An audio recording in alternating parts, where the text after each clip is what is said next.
শীত পরিস্থিতি নিয়ে চুয়াডাঙ্গা থেকে যুক্ত হচ্ছেন সহকর্মী মানিক আকবর। মানিক, চুয়াডাঙ্গায় আজকের তাপমাত্রা কত? শীতের প্রভাব জনজীবনে কতটা পড়েছে জানাবেন। চুয়াডাঙ্গার আজকের তাপমাত্রা সকাল ৬টায় চুয়াডাঙ্গা আবহাওয়া অফিস রেকর্ড করেছে ১৩.০ ডিগ্রি সেলসিয়াস। আজকে তাপমাত্রা একটু উপরের দিকে থাকলেও শীত আছে তীব্র, তার কারণ আজ সকাল থেকে ছিল ঘন কুয়াশা। যদিও এখন কুয়াশাটা ক্রমান্বয়ে আস্তে আস্তে কেটে যাচ্ছে, সূর্য উঁকি দিচ্ছে, কিন্তু গত দুদিনের প্রেক্ষাপট ছিল একেবারেই ভিন্ন। গত পরশু সারাদিন সূর্যের মুখ দেখা যায়নি।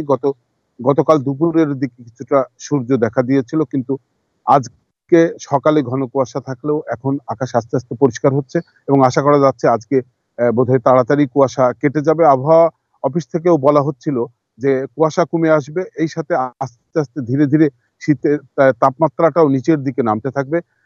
আগামীকাল থেকে তাপমাত্রা আরো নিচে নামবে এবং এই এই সময়েই চুয়াডাঙ্গায় দেখা দিতে পারে আবার একটি শৈত্যপ্রবাহ। এই শৈত্যপ্রবাহ থাকার পর তারপর যখন শৈত্যপ্রবাহ কেটে তাপমাত্রা উপরের দিকে উঠতে থাকবে, তারপর থেকে বোধহয় আর তাপমাত্রা নিচে নামবে না। এই মৌসুমের শীত বোধহয় বিদায় নেবে, এমন একটি পূর্বাভাস চুয়াডাঙ্গা আবহাওয়া অফিস থেকে জানানো হয়েছে। তো আহ, এখন যে অবস্থা, তাতে এই অবস্থায় যেহেতু সকালের দিকে ঘন কুয়াশা থাকছে, কৃষকরা মাঠে গিয়ে কাজ করতে পারছেন না। তারা বলছেন যে কুয়াশার কারণে যেমন কাজ করা যাচ্ছে না, পাশাপাশি কুয়াশা থাকলে যেটি হয় তাপমাত্রার তুলনায় শীত বেশি অনুভূত হয়, যে কারণে কৃষকরা যেমন মাঠে কাজ করতে পারছেন না, একইভাবে হাসপাতালেও রোগীর চাপ বেড়েছে। ডায়রিয়া এবং নিউমোনিয়া আক্রান্ত রোগীরা হাসপাতালে আসছে, আর বয়স্করা শ্বাসকষ্ট জনিত রোগে ভর্তি হচ্ছে। বহির্বিভাগে আমি দেখেছি রোগীর ভিড়।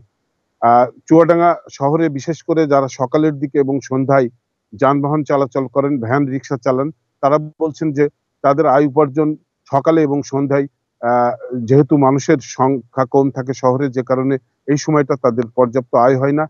সারাদিনের যে আয়টা উপার্জন হওয়ার কথা, আয় উপার্জন, সেটা অনেকটাই কমে গেছে। তো সব মিলিয়ে চুয়াডাঙ্গায় শীত এবং কুয়াশার কারণে মানুষের বিভিন্ন শ্রেণী পেশার মানুষের বেশ দুর্ভোগের মধ্যে দিয়ে এই দিন কাটাতে হয়েছে বেশ কিছুদিন।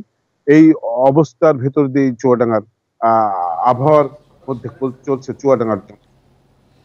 চুয়াডাঙ্গা থেকে জানাচ্ছিলেন সহকর্মী মানিক আকবর।